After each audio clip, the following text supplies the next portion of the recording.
오늘 주신 하나님의 말씀은 다니엘 7장 1절에서 14절까지 말씀입니다. 다니엘서 7장 1절에서 14절까지 말씀을 저 한 절씩 교독하시고 14절 함께 읽도록 하겠습니다. 교독하시겠습니다. 바벨론 벨사살 왕 원년에 다니엘이 그의 침상에서 꿈을 꾸며 머릿속으로 환상을 받고 그 꿈을 기록하며 그 일의 대략을 진술하니라. 다니엘이 진술하여 이르되 내가 밤에 환상을 보았는데 하늘에 내 바람이 큰 바다로 몰려 불더니 큰 짐승 넷이 바다에서 나왔는데 그 모양이 각각 다르더라. 첫째는 사자와 같은데 독수리 날개가 있더니 내가 보는 중에 그 날개가 뽑혔고 그 땅에서 들려서 사람처럼 두 발로 서게 함을 받았으며 또 사람의 마음을 받았더라. 또 보니 다른 짐승 곧 둘째는 곰과 같은데 그것이 몸 한쪽을 들었고 그 입의 입 사이에는 새 갈빗대가 물렸는데 그것에 말하는 자들이 있어 이르기를 일어나서 많은 고기를 먹으라 하였더라. 내가 다른 짐승 곧 표범과 같은 것이 있는데 그 등에는 새의 날개 넷이 있고 그 짐승에게 또 머리 넷이 있으며 권세를 받았더라. 내가 밤 환상 가운데 그 다음에 본 넷째 짐승은 무섭고 놀라우며 또 매우 강하며 또 새로 된 큰 이가 있어서 먹고 부서뜨리고 그 나머지를 발로 밟았으며 이 짐승은 전에 모든 짐승과 다르고 또 10뿔이 있더라. 뿔 열심히 중에 다른 작은 뿔이 그 사이에 나더니 그 첫 번째 뿔이 셋의 그 앞에서 뿌리까지 뽑혔으며 이 작은 뿔에는 사람의 눈 같은 눈들이 있고 또 입이 있어 큰 말을 하였더라. 내가 보니 왕자가 놓이고 옛적부터 항상 계신 이가 좌정하셨는데 그의 옷은 희기가 눈 같고 그의 머리털은 깨끗한 양의 털 같고 그의 보좌는 불꽃이요 그의 바퀴는 타오르는 불이며 그 앞에서 나오며 그를 섬기는 자는 천천히요 그 앞에서 모셔 선 자는 만만히 심판을 베푸는데 책들이 펴 놓였더라. 그때 내가 작은 뿔이 말하는 큰 목소리로 말미암아 주목하여 보는 사이에 짐승이 죽임을 당하고 그의 시체가 상한 바 되어 타오르는 불에 던져졌으며 그 권세가 빼앗겼으냐 그 생명은 보는데요 정한 시기가 이르기를 기다리게 되었더라. 내가 또 밤 환상 중에 보니 인자 같은 이가 하늘 구름을 타고 와서 옛적부터 항상 계신 이에게 나아가 그 앞으로 인도되매 그의 권세와 영광과 나라를 주고 모든 백성과 나라들과 다른 언어를 말하는 모든 자들이 그를 섬기게 하였으니 그의 권세는 소멸되지 아니하는 영원한 권세요 그의 나라는 멸망하지 아니할 것이니라. 아멘. 다니엘서 안에는 크게 두 가지의 이야기가 있습니다. 첫 번째는 왕궁의 이야기입니다. 우리가 잘 살펴보고 있듯이 이 다니엘과 세 친구들이 겪게 되는 왕궁에서의 이야기, 또 역사, 사적, 성경 말씀입니다. 첫 번째가 왕궁이었다면 두 번째 이야기는 묵시적 예언입니다. 묵시적 예언이란 말은 앞으로에 있을 일들을 예언으로 또 미리 보고 전하는 이야기입니다. 우리가 어저께까지 살펴보았듯이 1장에서 6장까지 이 다니엘은 왕들의 꿈과 그 이야기들, 환상을 해석해주는 지혜자로 등장하고 있습니다. 왕들이 꿈을 꾸고 두려워하고 있을 때 사람을 찾았지만 찾지 못하고 이 다니엘이 해석해주는, 이 직접 꿈과 환상을 해석해주는 지혜자로 등장하고 있지만 오늘 본문 7장에서부터는 다니엘이 직접 환상을 보고 그 환상을 해석해주는 말씀들입니다. 이전까지의 말씀은 이제 다니엘이 꿈과 환상을 해석해 주는 그 위치였다면 오늘부터는 이제 직접 환상을 보고 그 말씀들을 전해주는 이야기입니다. 오늘 큰 짐승 4마리가 나오는데요. 1절 말씀을 보면 이렇게 시작합니다. 바벨론 벨사살 왕 원년에 다니엘이 그의 침상에서 꿈을 꾸며 머릿속으로 환상을 받고 그 꿈을 기록하며 그 일의 대략을 진술하니라. 우리가 어제까지 말씀을 살펴보면 그 왕들의 그 꿈과 환상 중에 이 다니엘이 해석해주는 그런 말씀들이었는데 오늘 7장의 1절 말씀은 이제 다니엘이 직접 환상을 보고 꿈을 꾸고 그 환상을 기록해주고 해석해주는 이야기들이 이어지고 있습니다. 오늘 보면 하늘에서 동서남북 네 바람이 큰 바다를 휘젓고 큰 짐승 4마리가 그 바다에서 나오는 장면이 그려지고 있습니다. 마치 요즘 우리 시대의 괴수 영화, 또 여러 괴물들의 영화에서 나올 법한 장면을 지금 다니엘이 환상 가운데서 또 꿈 가운데서 보고 있습니다. 첫 번째 짐승은 독수리 날개가 있는 사자와 같은 짐승입니다. 4절 말씀 보면 첫째는 사자와 같은데 독수리 날개가 있더니, 두 번째 짐승은 곰 같은 짐승입니다. 5절 말씀에 또 보니 다른 짐승 곧 둘째는 곰과 같은데, 첫 번째는 사자 같은데 독수리 날개가 있고요, 두 번째는 곰 같은 짐승입니다. 계속 같은이라는 단어를 넣고 있는 것은 그것이 사자가 아니고 독수리가 아니고 그것이 곰이 아니기 때문입니다. 곰 같은이라고 하고 있습니다. 그리고 세 번째는 등에 새의 날개가 4개가 있는 표범 같은 짐승입니다. 6절 말씀에 보면요, 그 후에 내가 또 본즉 다른 짐승 곧 표범과 같은 것이 있는데 그 등에는 새의 날개 넷이 있고 그 짐승에는 또 머리 넷이 있으며, 그러니까 표범이 아니라요, 표범 같은 짐승, 세 번째 짐승입니다. 첫 번째 짐승에는 사자 같은데 사자 등에 독수리 날개가 있고요, 두 번째 짐승은 곰 같은 짐승이고 세 번째는 표범 같은 짐승입니다. 그리고 네 번째 짐승은 앞에 이 세 짐승과는 비교할 수 없이 무시무시한 짐승이라고 묘사되고 있습니다. 이빨이 무시무시한 새로 되어 있습니다. 7절 말씀 보면 내가 밤 한상 가운데 그 다음에 본 넷째 짐승은 무섭고 놀라우며 또 매우 강하며 또 새로 된 큰 이가 있어서 먹고 부서뜨리고, 우리가 아는 그 짐승들로 표현될 수 없어서 뭐뭐 같은 짐승이라고 표현될 수조차 없는 무시무시한 짐승으로 그려지고 있습니다. 이빨이 새로 되어 있습니다. 어떤 짐승을 다니엘이 보았을까요? 이렇게 바다에서 무시무시한 네 짐승이 올라왔습니다. 이 무시무시한 네 짐승은 성경학자들에게도 여러 가지 제안들이 있지만요, 전통적으로 이해되는 바는 느부갓네살로부터 시작되는 바벨론, 페르시아, 그리고 그리스, 로마로 이어지는 제국들의 당시 세계 패권을 장악하는 역사의 흐름으로 이해되고 보고 있습니다. 에레미야서에서 보면 느부갓네살, 이 바벨론 왕을 표현할 때 독수리의 날개, 사자의 이 모습으로 묘사를 합니다.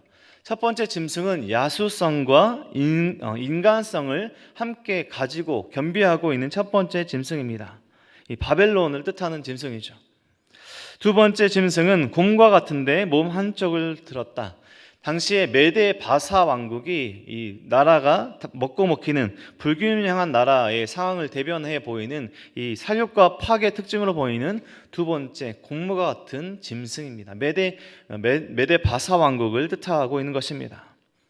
일부는 표범 같고 일부는 새와 같고 새의 날개가 있고 머리 넷이 있는 셋째 짐승은 이 알렉산더 대왕 이후에 제국이 4개로 나뉜, 그래서 이 이스라엘, 이집트의 패권을 장악한 프톨레미 왕조, 신약의 이 중간기에 등장하는 이름이 연결되는 그 머리 중 하나로 보이는 짐승이 등장하는 셋째 짐승은 그리스, 헬라 제국을 나타내고 있습니다.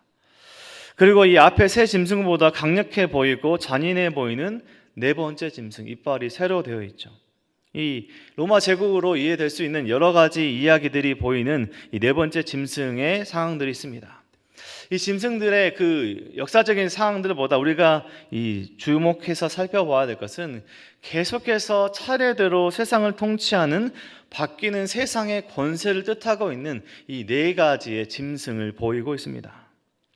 그 한 마리 한 마리들을 볼 때 그 한 마리 한 마리들은 제국을 통치할 만하고 사력과 잔인함이 너무나 큰 짐승들이고, 그 한 마리 한 마리가 세상을 통치할 때는 그 통치가 영원할 것 같지만요, 강력하고 잔인함, 그 무시무시한 힘과 권력으로 세상을 통치하고 호령하는 그들의 이 짐승들의 통치는 그 번영과 번성이 영원하지 않다라는 것입니다. 오늘 본문에서 그 짐승들을 물리치고 불에 던지시는 이가 나오십니다. 그 네 짐승들은 옛적부터 항상 계신 이에게 심판을 받습니다. 9절 말씀을 보면 내가 보니 왕자가 놓이고 옛적부터 항상 계신 이가 좌정하셨는데 그의 옷은 희기가 눈 같고 그의 머리털은 깨끗한 양의 털 같고 그의 보좌는 불꽃이요 그의 바퀴는 타오르는 불이며, 옛적부터 계시는 이, 그리고 계속해서 이 다니엘서에서 말씀하는 인자 같은 이는 바로 우리의 예수 그리스도를 뜻하는, 마태복음에서 계속해서 예수님께서 인자 같은, 인자의 임함, 인자가 머리 둘 곳 없다. 이 신약성경에서 특별히 마태복음에서 전하는 인자라는 개념은 오늘 다니엘서에서 말씀하시는 그 인자에 대한 그 개념을 예수님께서 계속 말씀하셨던 것입니다. 그 모든 통치를, 세상의 통치를 물리치시고 심판하시고 영원히 통치하실 일, 우리 가르치는 예수 그리스도를 가르치시는 이시죠. 큰 바다에서 올라온 무시무시한 짐승들이 이 다니엘이 앞에 들리는 소리에 잠깐 집중하는 그 사이에 심판을 받게 됩니다. 오늘 본문에 11절 말씀은 그때 내가 작은 뿔이 말하는 큰 목소리로 말미암아서 잠깐 집중하고 주목하여 보는 사이에 짐승이 죽임을 당하고 그의 시체가 상한 바 되어 타오른 불에 던져졌다. 무시무시해서 그 모든 통치와 그 모든 잔인함이 계속 될 것 같지만 옛적부터 계시는 예수 그리스도의 그 등장하심으로 그 무시무시한 짐승이 심판을 받고 있습니다. 그리고 옛적부터 계시는 이의 그 통치는 이 앞에 나오는 제국들 그리고 그 왕들의 짐승들과 같은 그 대변되는 통치와는 다르게 예수님의 그 인자의 통치는 영원하시다라는 것입니다. 13절 보면 내가 또 밤의 환상 중에 보니 인자 같은 이가 하늘 구름을 타고 와서 옛적부터 항상 계신 이에게 나아가 그 앞으로 인도되매 그에게 권세와 영광과 나라를 주고 모든 백성과 나라들과 다른 언어를 말하는 모든 자들이 그를 섬기게 하였으니 그의 권세는 소멸되지 아니한 영원한 권세요 그의 나라는 멸망하지 아니할 것이니라. 세상의 왕의 권세들, 세상의 제국들의 그 제국의 권세는 우리가 그 상황 가운데 있다 보면 영원할 것 같지만 영원하지 않고 유한하고 사라지는 것이라는 것입니다. 그리고 우리의 모든 것, 메시아 되신 예수 그리스도의 그 통치하심은 영원하실 통치일 것이다. 오늘 예수님께서 말씀하신 그 모든 것들 가운데 영원한 예수님의 그 통치하심을 바라보고 살아가는 우리의 삶이 되어야 할 것임을 오늘 말씀 가운데 우리에게 주시는 말씀이죠. 우리는 이가 세상 가운데 번영과 우리가 번성을 원하기 위해 더 갖기 위해 이 짐승과 같이 되지 않아야 되는 우리의 삶을 돌아보게 됩니다. 인자의 통치, 예수님의 통치를 받는 우리의 인생이 되어야 할 것을 오늘 다니엘서 본문에서 말씀하고 있는 것이죠. 다니엘과 새 친구들의 우리가 지금까지 살펴보았던 1장에서 6장까지 살펴보았던 다니엘과 새 친구들의 그 특징들이 있고 우리가 해석함에 주의해서 바라봐야 할 점이 있습니다. 그것은 다니엘과 새 친구들의 그 어려운 상황 가운데 포로로 끌려가고 어려운 상황 가운데서 그들이 인내했기 때문에 구원이 주어진 것이 아니라라는 것입니다. 그들이 어려움과 고통 가운데 인내했기 때문에 하나님께서 구원을 주신 게 아니라 이미 택한 하나님의 백성들과 하나님 온전히 믿고 살아가는 그 사람들이 어려움 중에도 고통 중에도 믿음을 지킨 이야기들입니다. 우리가 말씀을 볼 때 그래서 다니엘과 새 친구들처럼 어려움 중에 믿음을 지켜야지, 열심히 예배해야지, 열심히 하나님의 말씀대로 살아야지 구원이 주어지는 것이 아니라요. 하나님께서 이미 택하신, 이미 하나님 나라의 통치를 받는 하나님의 백성들이 어려움 중에도 믿음을 지킴으로 그 구원을 지켜내 나갔다는 것이죠. 우리의 상황들 가운데 다니엘서에서의 시대적인 역사는 억압 가운데 있습니다. 포로 가운데 있습니다. 그들에게 이런 묵시적인 예언이 필요했던 것은 이 허현실이 그렇게 좋지 않았던 것이죠. 그들의 현실을 바라보면 고통과 수많은 인내해야 될 그 상황 가운데 무엇을 붙들고 어떻게 살아야 할지를 말씀하고 있는 본문이 바로 다니엘서 본문인 것이죠.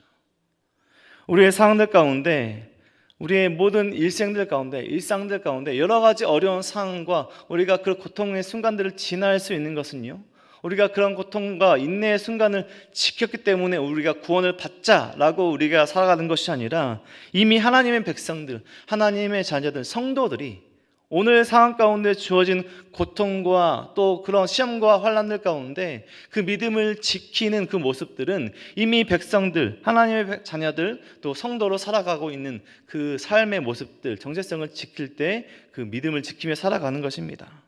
우리가 기도하기 때문에, 열심히 예배하기 때문에, 열심히 전도하기 때문에 우리에게 구원이 주어지는 것이 아니죠.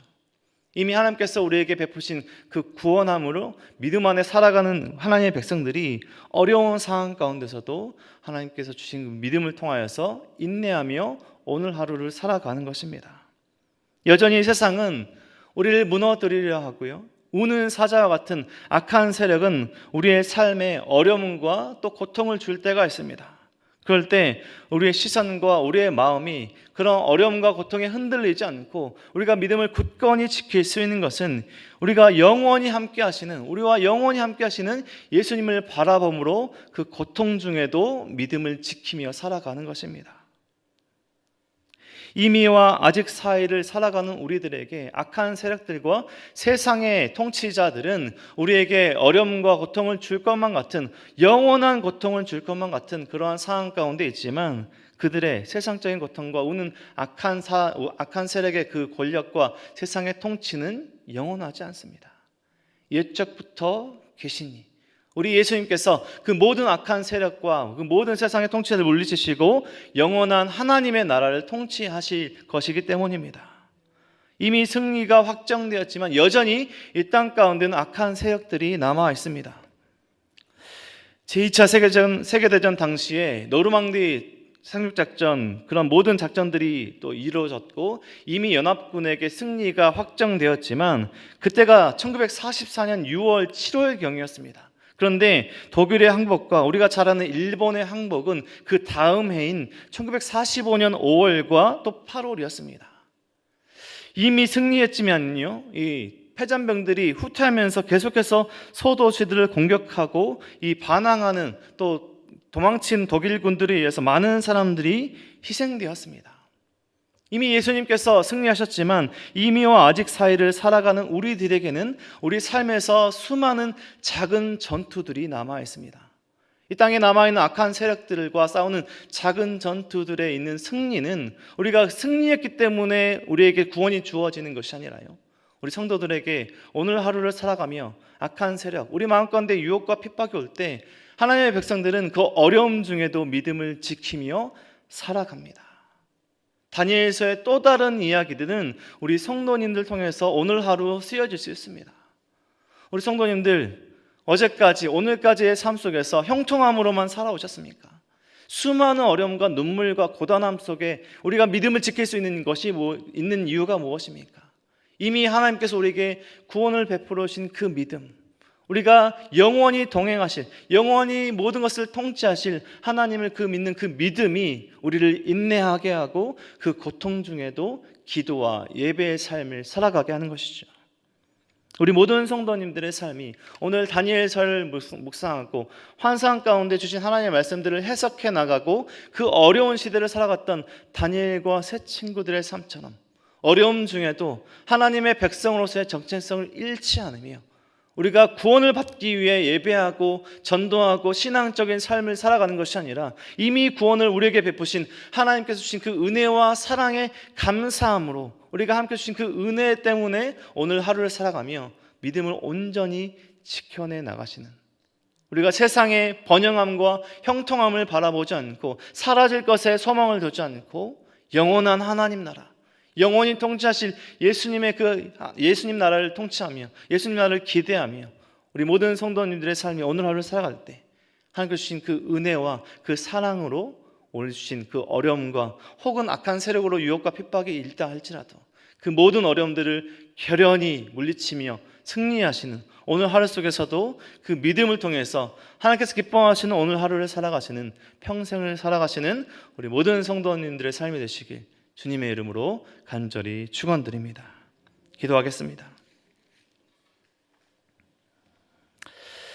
하나님 감사합니다. 오늘도 말씀하여 주셔서 감사합니다. 하나님, 우리가 세상을 살아갈 때 어려움과 고통의 순간이 영원할 것 같고 우리의 약한 대적들과 또 악한 세력이 우리의 삶에서 많은 공격들 가운데 그런 공격들이 영원할 것 같지만 옛적부터 계시니 영원히 계실 예수님의 그 모든 통치하심을 통해 우리가 승리하며 그 모든 어려움들을 넉넉히 이겨내 나갈 수 있도록 인도하여 주시옵소서. 오늘 하루를 살아가며 세상의 형통함과 사라질 것에 소망 두지 않고 영원한 천국 소망을 하며 우리가 어떤 것에 소망을 두며 살아야 하는지, 어떤 것을 바라보며 살아야 하는지 늘 말씀하시는 하나님을 온전히 의지하는 우리의 삶이 될 수 있도록 인도하여 주시옵소서. 이 시간 머리숙인 우리 모든 성도님들 삶 가운데 하나님 함께 하셔서 동행하여 주셔서 하나님께서 주신 오늘 하루를 살아갈 때 하나님을 바라보며 감사와 찬양의 삶을, 하나님께서 기뻐하시는 오늘의 삶을 이룰 수 있도록 도와주시고,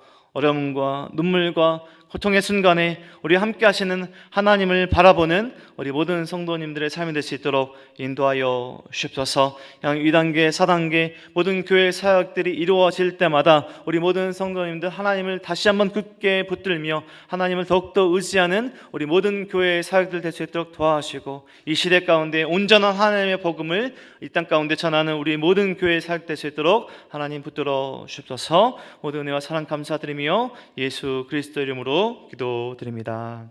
아멘.